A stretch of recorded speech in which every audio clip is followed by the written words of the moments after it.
Tuhan yang memberkati kami dari awal pertengahan hingga pada akhirnya dengan baik. Terima kasih Tuhan, haleluya. Baik, terima kasih Mas Dre. Baik, kita akan masuk dalam pelajaran hari ini. Tapi sebelumnya, Ibu mau tanya dulu materi pertemuan pertama. Kira-kira kalian masih ingat tidak ya? Ya, jadi ada yang masih ingat tentang definisi bahan tanam? Masih.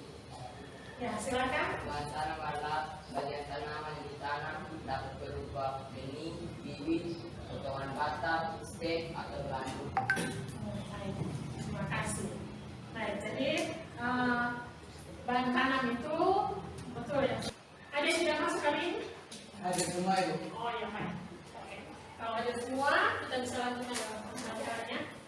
Baik, jadi pembelajaran hari ini ya kita tentang materinya basic dasar pembiakan tanaman. Ya. Kita menyiapkan bahan tanam.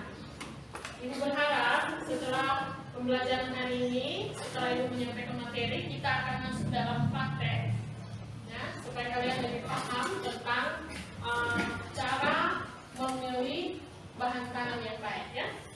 Baik. Jadi tujuan pembelajaran hari ini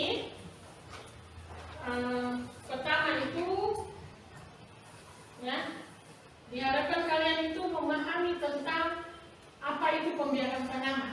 Ya, jadi pembiakan tanaman itu ada terbagi dua. Pertama itu pembiakan secara vegetatif. Jadi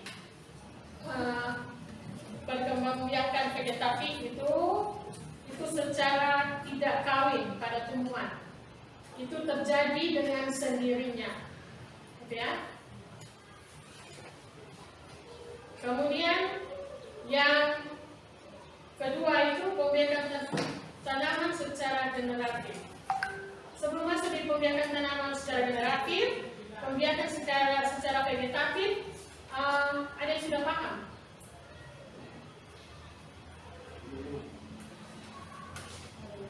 Oh ya, silakan.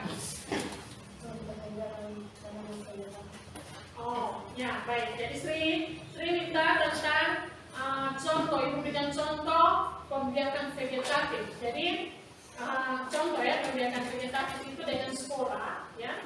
Kemudian dengan tunas akar, ada lagi dengan umbi lapis, kemudian ada dengan umbi batang.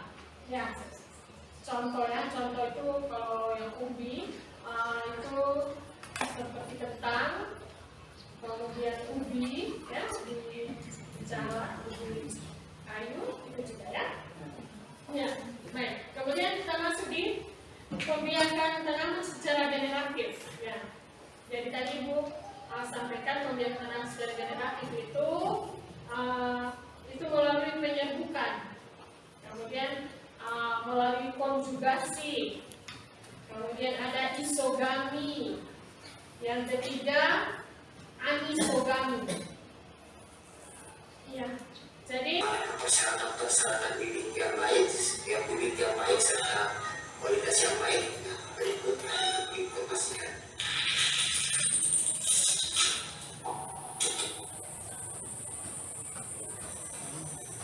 Baik sahabat pencinta tanaman, yang inilah bibit cabai rawit atau buah cabai rawit yang saya sudah petik dari cabai saya, yang mana cabai saya ini setelah saya lihat pertumbuhan dan proses pembungaan sampai panen, produktifnya itu selalu meningkat terus. Dan ini jenis cabai warna putih, tidak ada jenis warna putih, kalau masih muda itu berwarna putih.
baik untuk dijadikan bibit tanaman?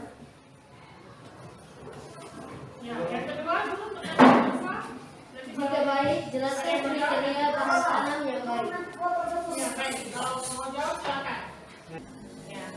Sekarang kita akan masuk di refleksi. Jadi aku akan bagi lembar refleksi. Kalian semua wajib mengisi ini. Kemudian nanti ada yang mewakili untuk bisa menjawab. Silakan berdiri ya. Refleksi.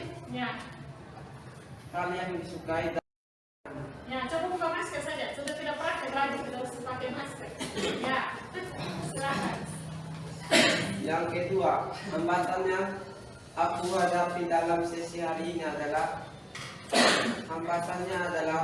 saya belum paham betul tentang kriteria bahan tanam yang baik. Yang ketiga, hal baru apa saja yang kalian dapatkan dalam kegiatan hari ini? Satu hal yang Ibu berikan untuk kalian ya. Sebelum kalian turun, ya, ini motivasi untuk kalian. Sebelum kalian turun ke lapangan untuk praktikum tentang pembiakan bahan tanam, ya. Begitu juga dengan sampai dengan cara kalian memilih benih yang berkualitas. Kalian harus pakai prosedur atau langkah kerjanya pakai Canva ya. Pakai Canva yang pernah Ibu ajarkan supaya lebih menarik dan kalian teman-teman yang lain melihatnya bisa cepat masuk ke dalam otak karena lewat PowerPoint dari Canva itu ya. Baik, silakan Yosef untuk dalam doa. Baik, sebelum kita mengakhiri kegiatan kita bisa mulai pada nama Bapa. Tuhan, terima kasih atas penyertaan-Mu dalam mendukung kami sehingga kami dapat melakukan kegiatan kami dari pagi hingga saat ini. Terima kasih Tuhan karena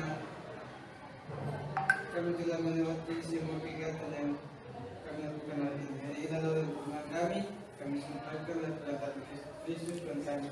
Amin. Ya, terima kasih. Selamat siang. Siang.